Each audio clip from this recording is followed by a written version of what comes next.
Hello, welcome to another episode of Running 5K under 17:30 with Hugo. Episode number 4, much more difficult than last week for two reasons. The first is the distance. The distance is longer than last week, 6,000 meters in total compared to the 5,000 in the previous session. Intervals are longer, 1200 times 2, 2 times 1,000, 2 times 800, and of course the final surge.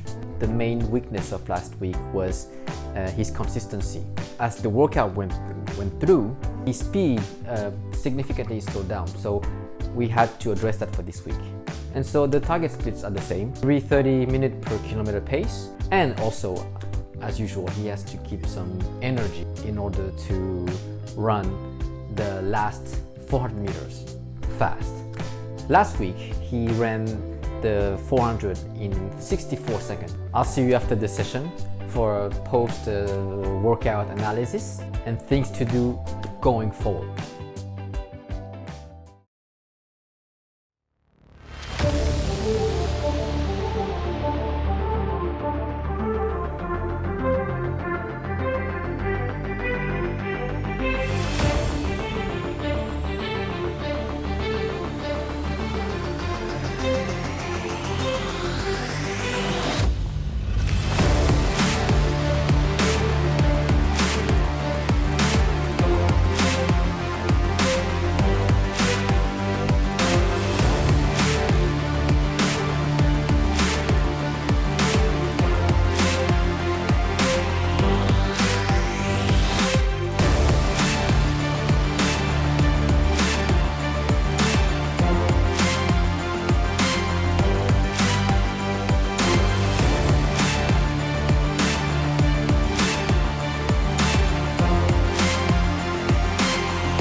Alors, on est chaud là ou quoi là? Ça va. Ça va? C'est pas trop compliqué? C'est un peu. Ah, un peu compliqué.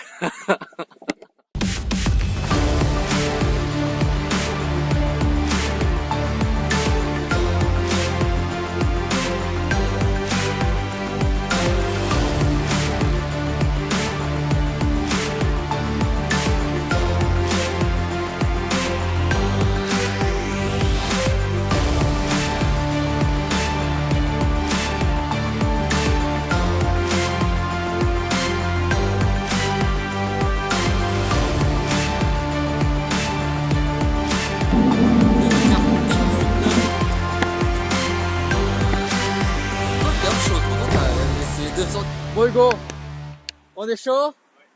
On est chaud.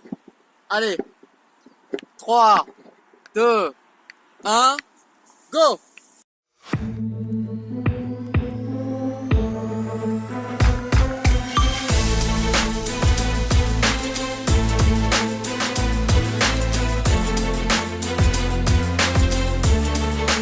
Il est parti! Il est parti! Tout seul sous la pluie!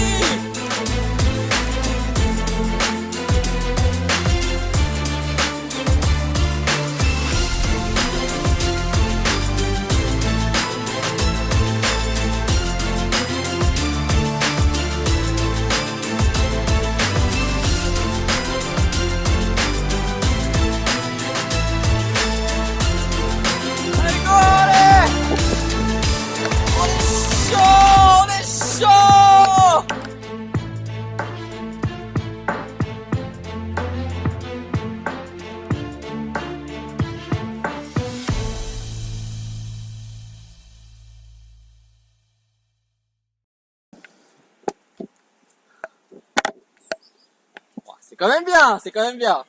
Ouais. Bon alors, cette semaine, c'est comment? Compliqué. J'aime bien quand tu dis ça. C'est un petit peu compliqué. Bon, mais ça reste quand même une très bonne séance. Et c'est mieux que la semaine dernière. Parce que bon, le 400 mètres, c'est juste pour rigoler. Bon, tu vois, t'as la force du panda là. As you can see, his speeds were much more consistent, regular. His average speed was also good. He started the first interval much more conservatively as opposed to last week where he rushed out the first interval. This week was much better, and this is the key. You don't want to rush out the very first interval because your body is still warming up, and that's what he did today. He listened to his body and he didn't rush out the first interval. And I would go as far as to say as the first 200 meters of each interval will determine how good you will run the entire interval. If you rush out the first 200, chances are that you're gonna screw up the rest of the interval. If you manage your energy during those first 40, 50 seconds, 30 seconds, you will be able to use this energy at the end to do a final kick. If you use that energy right from the start, you'll not be able to do that. And that's what he did. That's what he did on the last 800 meters. You want to keep that energy until the very end and release that energy. You don't want to waste that from the first 200 meters. He still can manage his energy a bit better. His second 1000 meters was a little bit slower than the rest in terms of average speed, but he was on target, of course. You want also to be within 2 or 3 seconds of your average. That one was a bit too far. He averaged about 322 pace, 323, and that one was 329. Average speed plus or minus 3 seconds. That's your target in terms of pace to remain consistent. You don't want to go beyond that. Let's talk about now his last 400 meters. He unfortunately could not beat his 64 second that he did last week. However, considering the difficulty of the interval session this week and the average speed he ran at, 65 seconds is just 1 second off compared to last week. It's still, to me, a badass performance. Now, moving forward for next week. As he did well this week, obviously things are gonna get a bit more complicated. Longer intervals still. We're gonna keep the same distance, about 6,000 meters total, plus the 400 meters surge. Maybe he go under 64 seconds. We'll see. Until then,